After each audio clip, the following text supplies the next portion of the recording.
Oh, jaz sem še zdaj zmatran. Pa še eno uro morava laufati. Ja, lepo, videla, ne. Gremo še enkrat, koliko, to je že zdaj tretji poskus. Ajde, opcija 3. Bogdan Pevec, kaj od gospodi ga nagam takole, ja. Lepo zdrav, lepo, da si prišel. Do mene se je odzval povabilu in bil priča postavljanju tega studia. Najprej treba testirati kreativnost. Ja, si videl, da zadeva ni kar tako, ne. A veš, je bil kar nek napor vložen, da imamo zdaj tole kakor toliko postavljen, ampak bolj pomembno je pa to, kva se bo midva zmenila, ne, pa kako se bo pomenila. Dajva začeti na začetku, tako kot vedno. Od kje se midva poznava? Ti povej. Pa koliko cajte že? Po moje z angleščine iz faksa. Jaz me presenetil, nisem mislil, da boš omenil angleščino, ampak je res, ja, točno. Ja. Si šel zelo v detalj. Tam so zadeve postale zabavne, sproščene, igrive, pa je šlo samo še na slabše.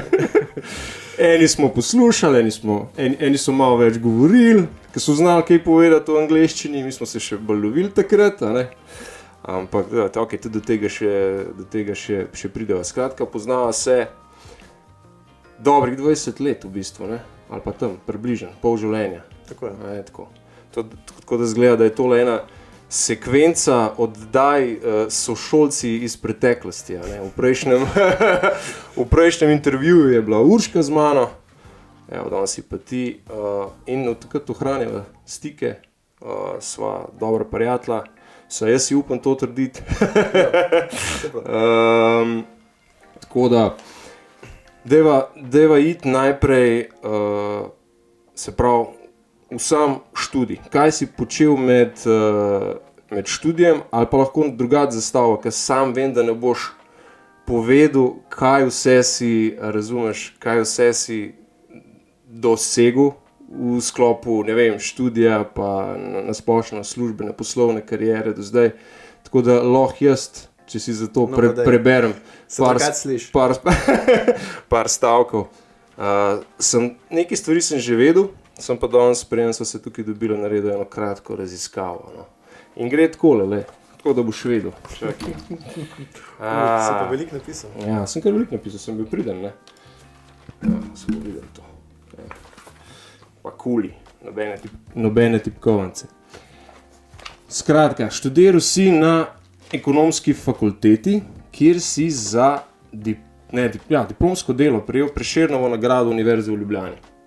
Popravi me, če bo kje kakšna napaka ali pa... Nadaljevanje študija poslovno šolo v Londonu, magisterij, naziv MBA, potem pa specializiran študij projektnega menedžmenta Stanford ZDA z zaključkom akreditacija SCPM. Kaj je to točno, da mi sam na hitro povej? Stanford Certified Project Manager. Ok, smo razumeli, ne? Med študijem na ekonomski fakulteti si bil štipendist računovodskega servisa Konto. Tukaj si prevzel vodenje svoje ekipe računovodij in davčnih svetovalcev, ter vključen si bil v projekt vpeljave informacijskega sistema Microsoft Navision pri različnih strankah in industrijah. Tukaj pa pol prihaja ta breaking point. Na tej točki se sreča Bogdan s kompleksnostjo poslovnih sistemov, raznovrstnimi organizacijskimi kulturami in problematiko, kjer vodstven kader slabo pozna ustroj temeljnih procesov v lastnih podjetjih. Ko si bil 27 let star, si ustanovil svoje podjetje, Novec d.o.o.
Zdaj, imam pa jaz tukaj eno vprašanje že postavljeno. Kaj te v okviru poslovnega procesa in razvoja v podjetjih zdaj najbolj zanima?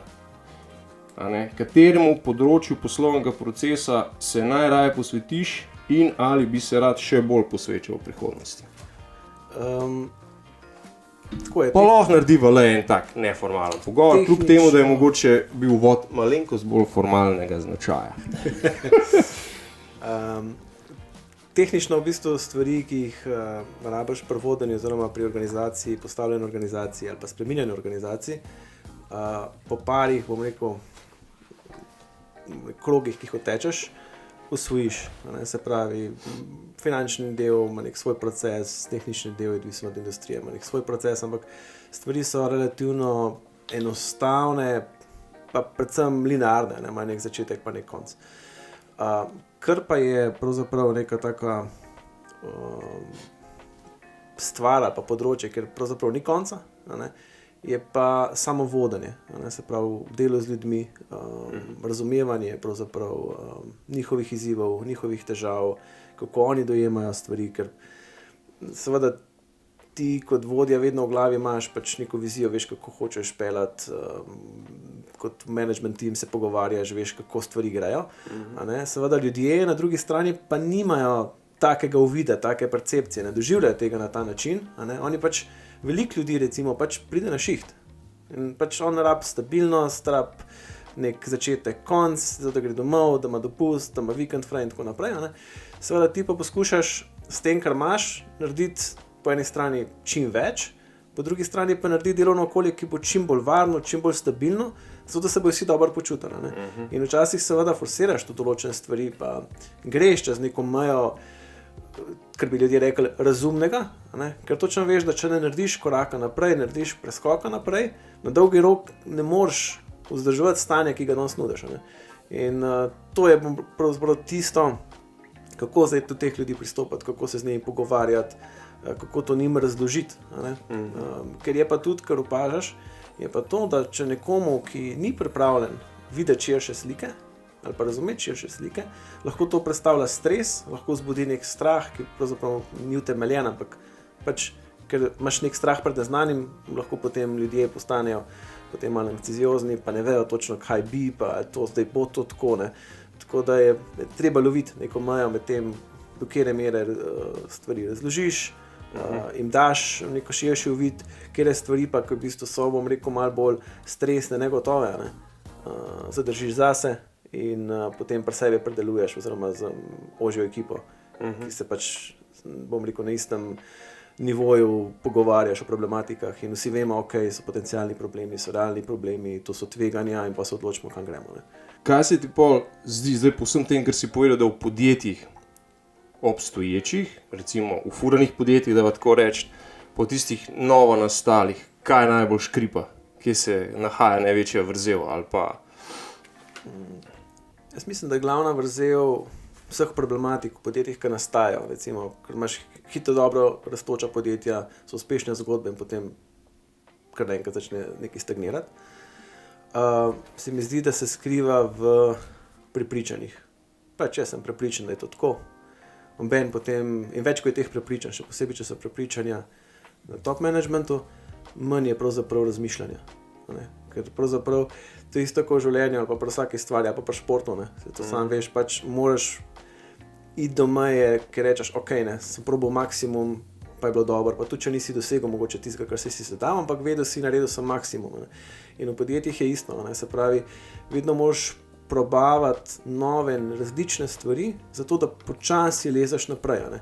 Kakor boš pa enkrat rekel, ok, nam je v redu, to je to počnemo, potem pa konc. Potem pa v bistvu, če vodstvo ne vleče, oziroma ne stimulira k temu, da ljudje poskušajo nove stvari in hočejo nove stvari, potem sigurno ljudje sami po sebi ne bojo pa podjetje naprej vlekali v smislu, ja, lej, vsi mogoče management bolj spi, ampak mi pa bomo, ne bojo.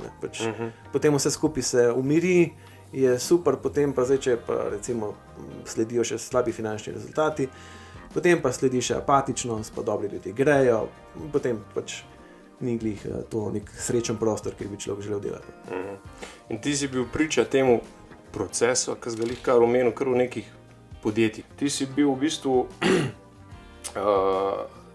vodja ali pa se vključen v vodenje večjih projektov prestrukturiranja srednje velikih družb, med katerimi sta Velana D.D. in skupina Marles, ki v končni fazi vsi poznamo, smo pa za njih že slišali. Tako, to so neke velike zadeve in ti si imel klele, ti si bil priča temu, kot Angleži pravijo, meat and potato v podjetju. Ne? Kako je to izgledalo, čisto na hiter? Ja, zdaj tako je, se pravi, obe podjetji sta imeli, bom rekel, so se nahajali v različnih industrijah in te industrije so bile v različnih življenjskih stopnjah. Takrat, ko sem jaz prišel v Velano, tekstil je pravzaprav iz Evrope izginjal. Mi smo takrat poskušali vse nekaj časa rešiti, kar se je rešiti dalo, se pravi, imeti neke specialne tkanine, jih delati tukaj, dobili smo z evropskih sredstev neke sredstva za to, da smo kupili, oziroma takrat so se že kupljena novi stroji za tkanje in vse tako naprej. Se pravi, ampak, ko smo mi dejansko pogledali trg, smo ugotovili, da recimo mi v roku enega meseca damo več za plin in pa paro, ki so osnovna energenta pri proizvodnji tkanin, kot pa bi to isto blago tkano na istih strojih z istimi sestavinami prepeljali iz Bangladeša, iz Kitajske. In pomeni, da v bistvu ti nimaš na področju same proizvodne tekstila več sploh teoretične možnosti, da bi na trgu konkurenčno nastopil. Bile so tudi prej, bom rekel, velike stranke, bile so Lufthansa, bile so različne letalske družbe, še druge in tako. Ampak potem se je pa tudi trend v potrošnji tekstila, pravzaprav v roku parih mesecev se je to spremenilo, to, če ne vidiš, kar težko verjameš. Se je to zgodilo, na drugi strani pa po celi regiji, cela severna Italija, ki je bila dosti tekstilno razvita, je to pravzaprav v roku enega leta poniknilo in pomeni, da vse tudi podporne industrije, ki jih rabiš za vzdrževanje strojev, za različne, bom rekel, pol izdelke in tako naprej, je zginila in pravzaprav nisi imel kaj dosti možnosti. Zato se je, hvala Bogu, potem Velana spravila v to obliko trgovine, specializirane za dekor in v bistvu živi še danes. In mislim, da tudi pri izbiri blaga in vsega tega, kar prodajajo, so zelo previdni, kaj dajo na trg in kaj ponudi svojim kupcem. Tako da ta zgodba na nek način živi naprej, pa tradicija živi naprej, kljub temu, da sama proizvodna pa ne več, ker pravzaprav ne more. Zdaj, Marlesova zgodba je pa drugačna. Tukaj je bilo pa tako, se pravi, gre pa za neko tradicionalno industrijo, ki ima dobro blagovno znamko, je vsem poznana, ali po kuhnah, ali po hišah, ali po oknih. Ja, ampak je bilo tudi, bom rekel, v težki tržni situaciji. Se pravi, je trg, pa ni dovolj velik trg. Takrat, ko sem jaz prišel v bistvu v Marles, je bila tudi 2012, je bila tudi ta v bistvu središče te finančne krize. Se pravi, kupci so bili, ampak vedno je bilo težava, ali sta dobila oba kredita ali nista in tako naprej. In seveda je bilo treba pravzaprav malo drugače pristopati. Se pravi, eno je bilo vprašanje samih izdelkov, se pravi, kako predstaviti izdelek kot tak, ki se bo pač podjetje pozicioniralo. Na drugi strani je bilo vprašanje blagovne znamke, se pravi, po eni strani si znan, po drugi strani nosiš neko konotacijo podjetja, ki dela neke tipske izdelke, se pravi, nič modernega in tako naprej. To je v bistvu tako, nekje so ljudje to dojemali.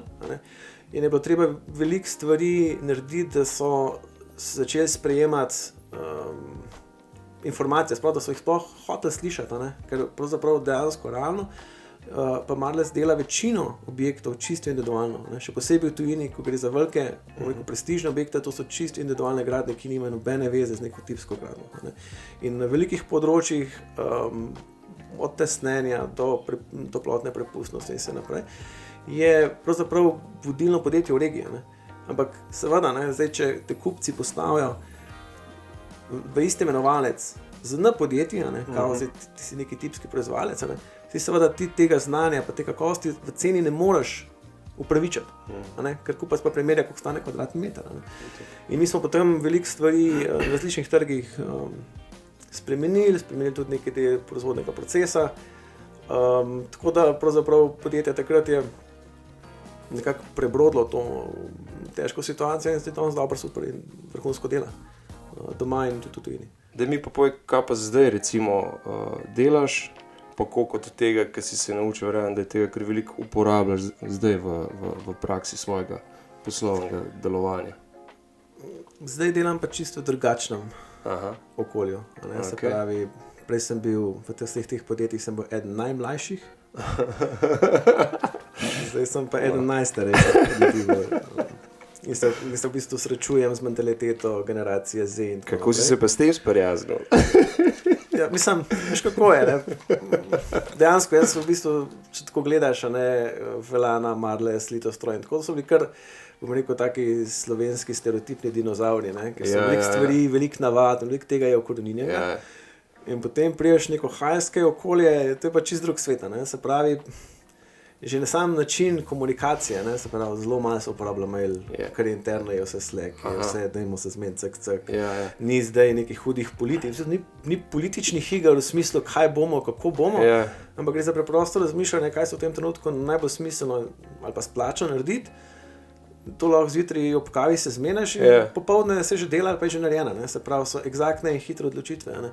In je tempo bistveno hitrejši. Tudi, bom rekel, nivo obremenitve pa nivo stresa je bistveno hitrejši, ker tukaj imaš takoj, pač tole je problem, takole se bom odločil, to je rešitev, to je posledica. In ni čez 3 leta bomo videli, ne, jutri bomo videli. Ne? In je konstantno pravzaprav ta huda dinamika, poleg tega pa tudi, ko sem jaz prišel na HS+, potem se je ravno začel v 2020 COVID, ki je pravzaprav cel e-commerce dal na steroide in je bilo treba v bistvu reševati veliko tehničnih, logističnih vprašanj, tudi število ljudi se je bistveno povečalo. Tako da je bil, bom rekel, malo drugačen learning curve od prej. Seveda imaš, postanejo ti, bom rekel, neki vzorci razmišljanja, pa bom rekel, neki elementi previdnosti pri določenih stvareh, da ti malo svet lučka, ok, tole bi bilo treba pa še malo pogledati, pa to bi bilo treba malo drugače zapeljati. Pa potem te, bom rekel, malo bolj birokratske stvari odzad fiksaš, ampak te pa ne smejo omejevati pri vsakodnevnem, bom rekel, haslu, ki pa pač je za posel, gre za stranke in gre za konstantne spremembe. Tako da je malo drugačen, v bistvu zdaj, glede na to, da sem med starejšimi, se zdaj počutim mlajšega. To sem te jaz hotel prej vprašati, a veš, kad si šel med tiste, ti si rekel, dinozaure, ne, se na nek način je res, kako so gledali pač ljudje takrat na te? To si bil mulc, koliko si bil star? Mislim, mulc. Za njih si bil mulc, ne? Mislim, ja, seveda, se veš, kako je, pri vsaki stvari... Ampak si imel poznanje, pa neke ideje, pa vse to. Ko začneš, ne, ampak jaz sem nekako vedno bil tako, da sem v bistvu v prvi vrsti poslušal stvari. Ne. Nisem hotel nekaj pametovati, sem pač poslušal z neko kmečko pametjo, presojal, je neka stvar smiselna ali ni smiselna že na prvo žogo. Potem to idejo, ki sem jo v glavi ustvaril, malo preveril z, bom rekel, veljaki ali pa z ljudmi, ki vidiš, da nekaj znajo ali pa se ljudje na njih obračajo, da pač kakšne probleme rešujejo. Ne.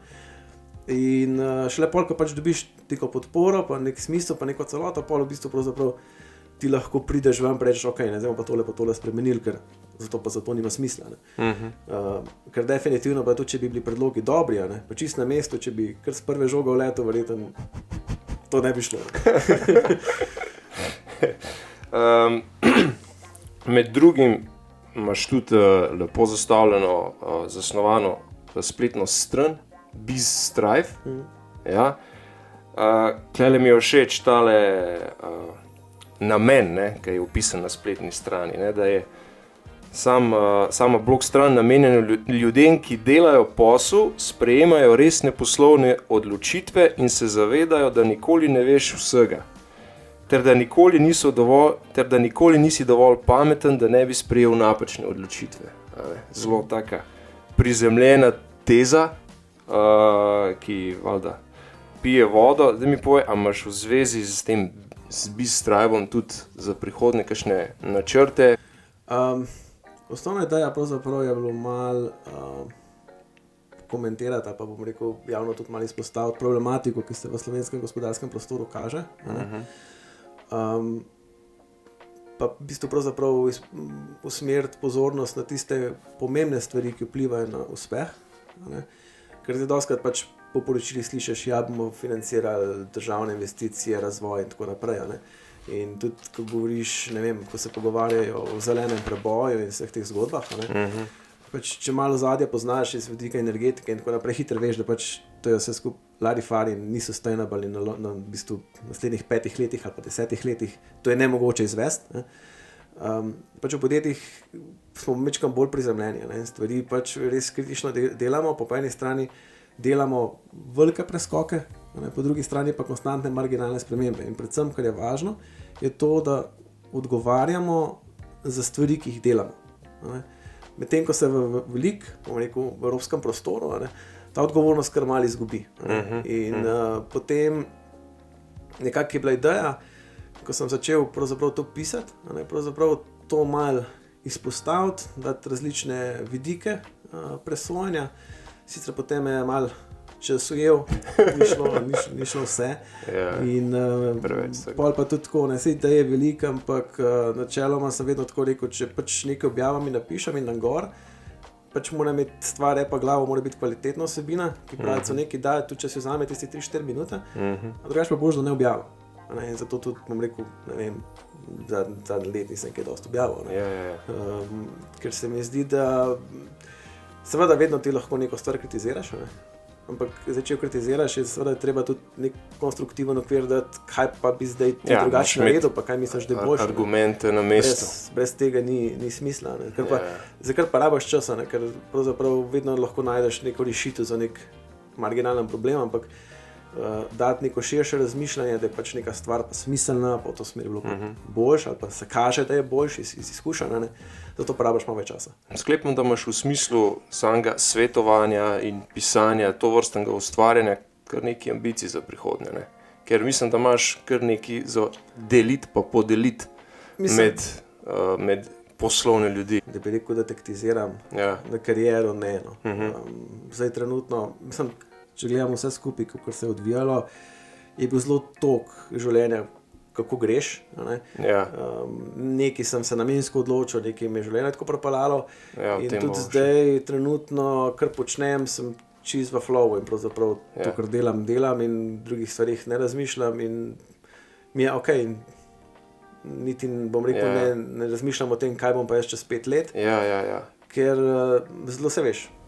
Če se ti z mislijo premikaš, ne, včeraj pa jutri, potem danes nisi tle, ne, in tukaj potem ne more biti neke kvalitetne izvedbe. Ne vem, če si celo življenje tako deloval, ampak veliko je k temu širšemu pogledu na stvari definitivno prispeval en zelo žalosten, tragičen dogodek v tvojemu življenju. Ti si mi predhodno pač povedal, da se lahko dotakneva tudi teme in mislim, da je prav, da se dotakneva. Namreč zgubil si ženo, zelo kmalu po poroki, po otroku, in takrat se ti je v bistvu obstoječe prepričanje v svetu, pa pogled na svet, pa na svoje ideje za naprej, se ti je z danes na jutro podaril. Daj mi malo to opiš, kako je to izgledalo, pa vplivalo na te, kako si se sploh pobral po takem tragičnem momentu in kako te je to oblikovalo za bodoče. Ker mislim, da je fajn, da tudi take stvari podeliva z gledalci, poslušalci. Ja, to je ena taka, en tak wake-up call, no. Ker v bistvu malo razmišljam za nazaj, pa poskušam razumeti, pa tako primerjam življenje prej in pol, ne.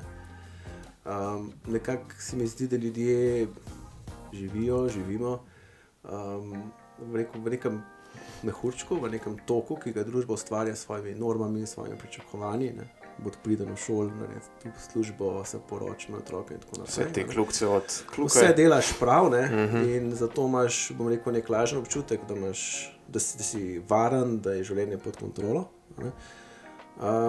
Ampak pravzaprav je to neke vrste mala iluzija, ne. Ker tudi takrat misliš, ne, glej, mlad sem, vse ključno življenjsko vprašanje sem rešil, zdaj pa sam še gor, zdaj pa nič ne me enostavne. Ne boje meja, ne. Ja, tako pač ne čutiš se, bom rekel, bremenjenega, vse je super, nimaš nekih problemov, nekih karkoli in pač si rečeš, lej, karkoli v življenju hočem, pravzaprav lahko počnem, ne.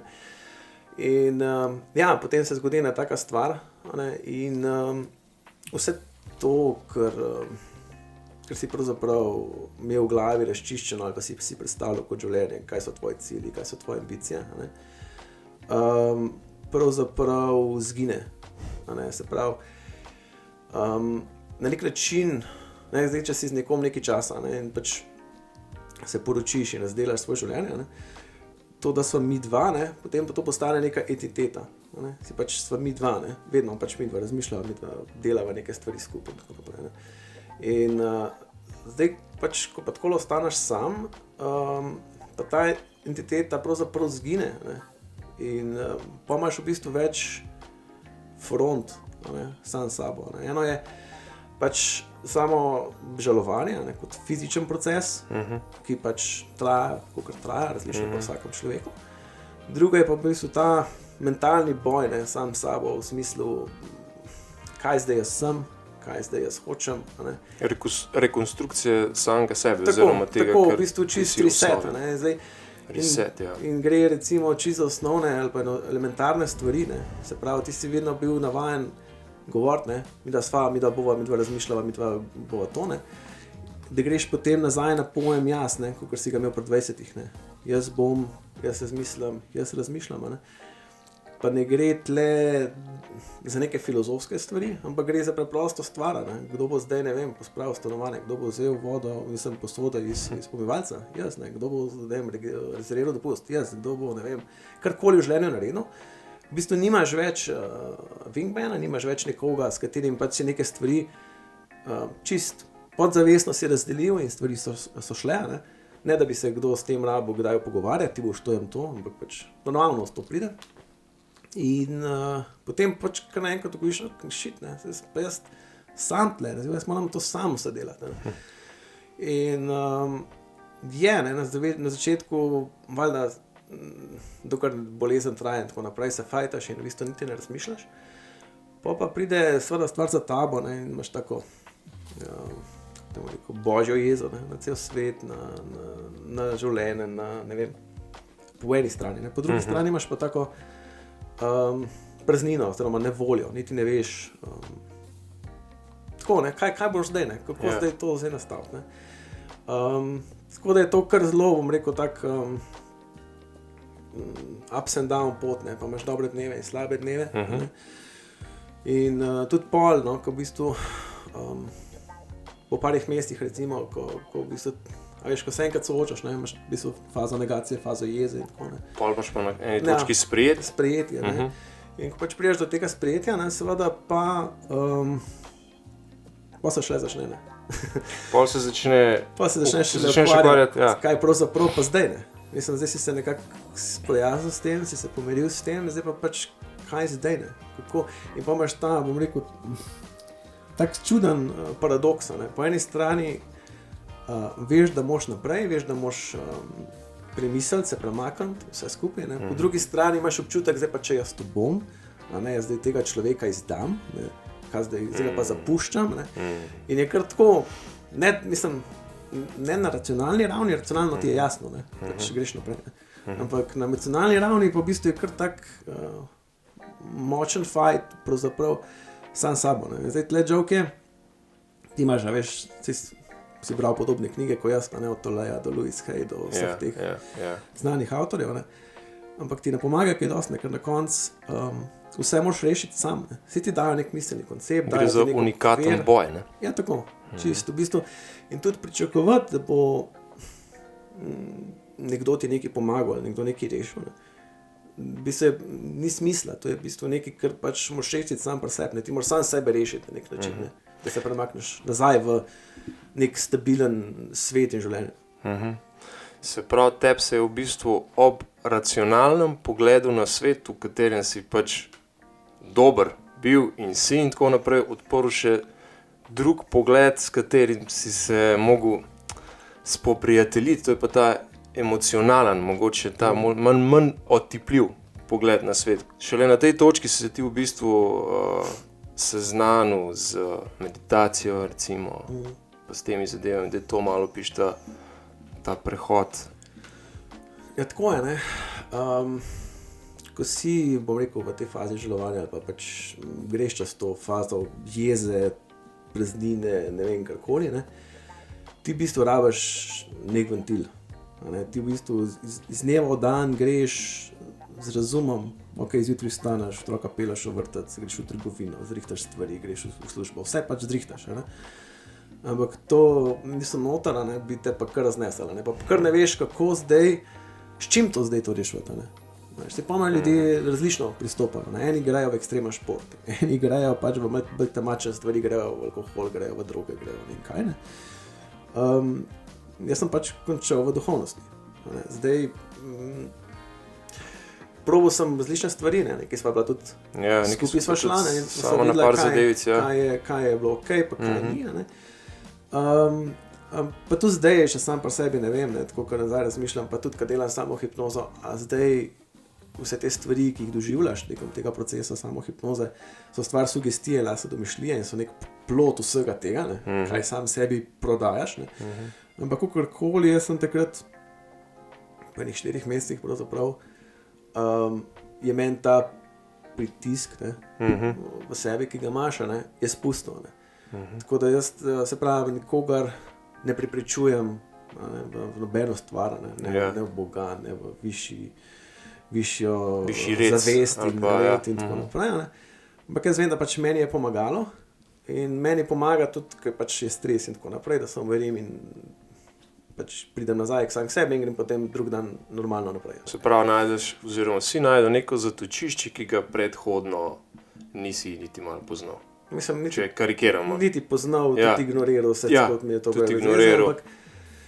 Ko seveda priješ v neko življenjsko situacijo, ko pravzaprav nimaš rešitve, ni nič, ne? Se pač nečesa moraš oprijeti. Zdaj, hvala Bogu, da najdeš to, kar sem najdel, drugače lahko življenje konča bistveno drugače. Ja. Mogoče tudi iz tega pol izhaja ta lušten emblemček na tvoji spletni strani, kjer so pač povezane modrost, znanje, občutek, vizija, oziroma v angleščini wisdom, power, feeling pa vision. Če se rokuješ z vsemi 4, lahko mogoče res priješ do neke rešitve, kjerkoli, ali v zasebnem življenju, ali pa v poslovnem. Tako je.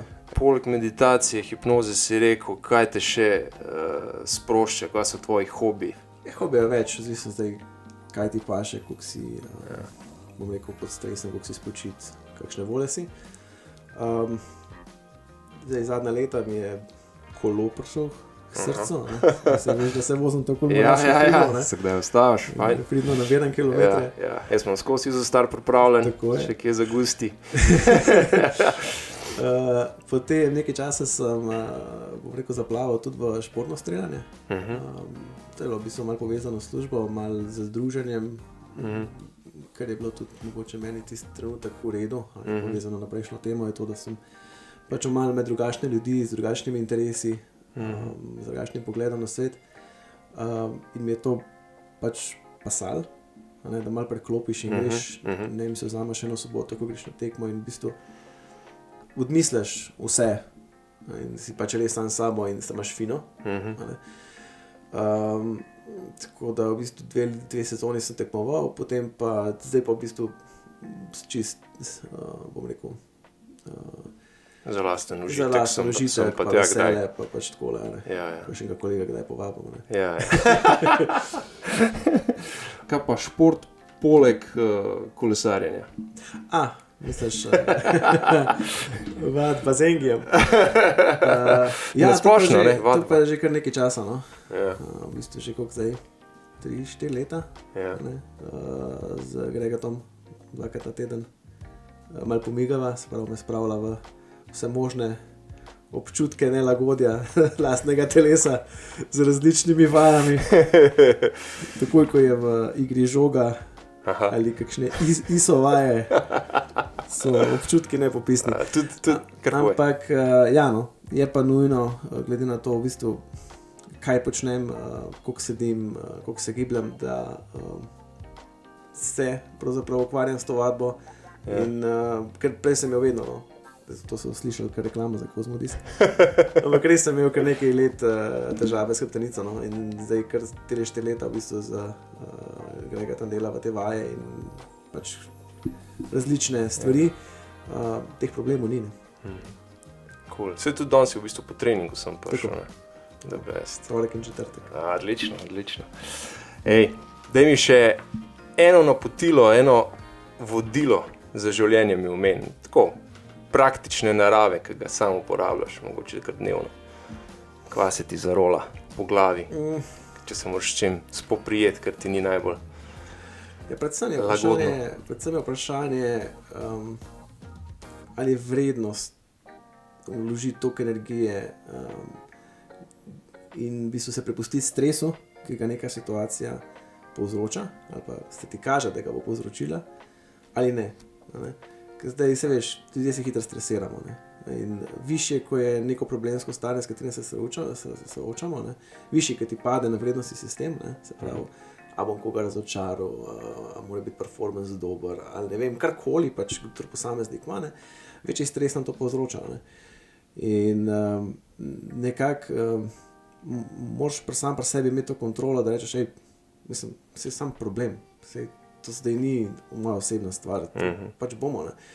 In je nujno, da pravzaprav imaš ta žlajf, ne? To bremzo, da rečeš, ok, ne bom se jaz zdaj to spuščal, nisem jaz zdaj tle problem, ampak je situacija problem, zdaj bomo pa mi to situacijo rešili. In jo rešiš zato bistveno hitreje, nisi zmatran konc dneva zaradi tega, ker si to situacijo rešil, ker pač to je eden od problemov, ki si jih rešval. Važno je samo to, da si ga, bom rekel, ne vzameš k srcu, pa to zdaj ne pomeni, da ga delaš malomarno ali pa rešuješ problem malomarno, ampak se ne poistovetiš z njim, pač nisi problem, pač situacija je težavna. In tega je v bistvu v managementu veliko. Ker veliko stvari delaš po občutku, veliko stvari delaš po neki lastni presoji na ceni in pač veš, da v določenih situacijah ga boš kiksnil. In nekako moraš reči, ok, ne. Takrat sem to mislil, bilo je ok, vse je bilo logičen, danes se je izkazalo, da ni res, ok, kaj zdaj jaz lahko naredim, da to popravim, kako zdaj mi to rešujemo, kakor da se zdaj mi poglabljamo v problem, pa zakaj smo takrat, pa to nič več ni važno, gol si dobil, zdaj gre naprej, mislim. Tako da ja, ta del se mi zdi zelo pomemben, pa se mi zdi, da to pride tako prav v poslu, kot v privat življenju, ker zdaj, če se prestresiraš za določenih stvari, mislim, nič ne boš, no. Nič ne bo rešil. Ja, nič ne bo rešil. Daj mi povej 2 ali pa 3 knjige, ki so ti dale, ne vem, ki so te največ dali, no, da vas tako reči. Eckhart Tolle v bistvu za svoje zdaj, pa tudi ostalimi knjigami, ker to idejo trenutka zdaj, prispostavil nek tak koncept miselnosti, ki združuje po moje vse glavne azijske mindsete in jih lepo povzame in jih zna predstaviti zahodnemu človeku, na nam razumljiv način, z nekimi vzročno-posledičnimi zvezami. Potem druga stvar, v bistvu to je bilo tisto, kar sem bral pa študiral tekom te moje v bistvu potovanje čez samohipnozo in pa regresijo, so pa Newtonove knjige, se pravi Potovanje duš, usoda duš, ki so, bom rekel, po eni strani kar dosti težko čtivo, ker se prepletajo različne življenja, različne zgodbe različnih ljudi, ampak nekako vidiš pravzaprav, da kljub temu, da so življenja zelo različna, ali pa tako imajo vsi pravzaprav približno isto pot, se pravi vsak posameznik se sooča z določenimi življenjskimi situacijami, ki so za vsakega posameznika različno težka, in vsak se pač tekom tega zemeljskega življenja od tega nekaj nauči, in s tem se pač telo in duša bogati in potem nadaljuješ naslednjo življenje. To je v bistvu celotna ideja in teorija, ki je v bistvu nekaj postavil.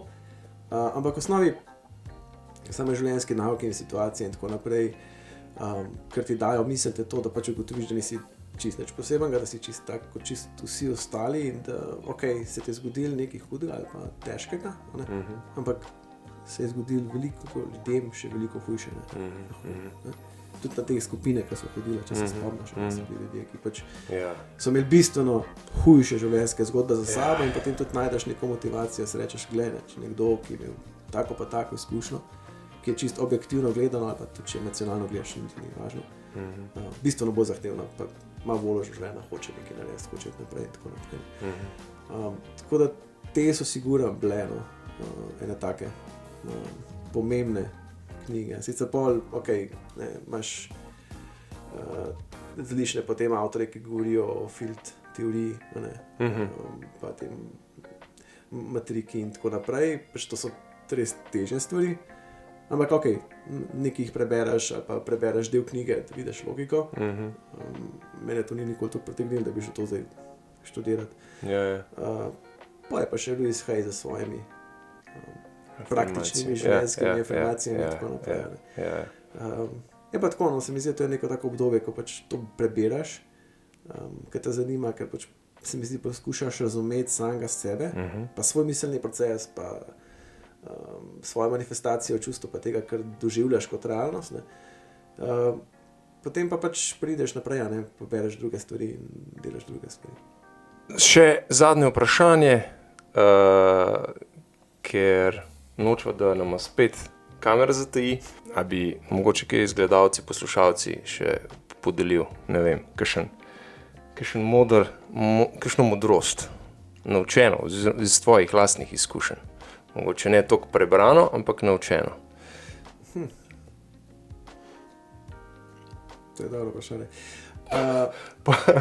Ne vem, gledaj v eno teh dveh kamer. Kaj od tega se bo zgodilo? Ena stvar je, jaz pač vedno sem imel ogromno stvari za delati, pa nisi vedno zelo dobre volje, da neko stvar greš delati in početi, ampak ena taka stvar, ki v bistvu iz mladosti že izhaja, ko smo imeli kmetijo in tako naprej, če vedno rekel, karkoli greš početi, karkoli greš delati, pej to z veseljem delati, ker na koncu narediti moš tako, ampak boš naredil bistveno hitreje, bistveno boljš se boš počutil, pa boš imel neko zadovoljstvo, če boš se lotil tega z veseljem, pa boš malo na hec obrnil. In jaz pravzaprav v bistvu vse v življenju, bom rekel, malo spravljam v smer humorja, sam sebe zjutraj pripravljam, da sem pač dobre volje, da pač rečeš pač bo kar bo, bring it on. Pa je boljš, zato ker drugače, če že priješ v skupino ljudi, pa si kisla humora, pač ne bo ta skupina glih vesela delovala, če si pa okej, se pa to hitro naleze. Sicer tako kot vsak, ki imaš probleme, ko si pod stresom, nimaš glih veselega izraza na obrazu, pač moš pretuhtati pa sfajtati, ampak generalno pač keep the spirit going. Cool, stari. Najlepša ti hvala. Upam, da kmalu ponoviva z manj tehničnih težav. Vse dobro ti želim, pa ostajava na vezi. Takole. Ciao.